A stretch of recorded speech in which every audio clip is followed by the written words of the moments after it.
De Blue Brothers, wie kent ze niet? Nou ja, goed, ik kende ze ook niet, maar vandaag dus wel. Zij gaan meedoen met de Garbage Run. En zij zijn een van de 400 auto's die mee gaan doen. De Blue Brothers.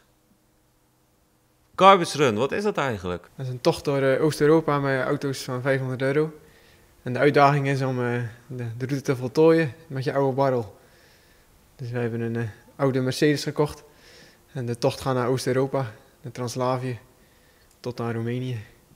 Waar is de start? De start is 5 februari, starten we om 8 uur in München.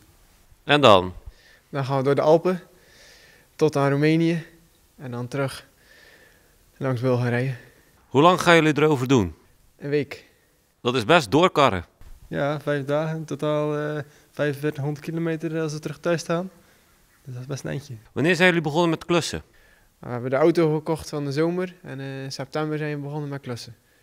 Dan doen we 's avonds doen we dat hier. Ja. Hoe komen jullie op het idee om mee te doen? We passeerden op Facebook en dan zagen we foto's van al die barrels in de sneeuw. En dat vonden we wel gaaf. Ja. En aangezien we zelf ook gek van auto's zijn en van techniek, was het een mooie uitdaging voor ons. Ja. Succes en hopelijk blijft hij rijden. Ja, ik hoop het ook. Dankjewel.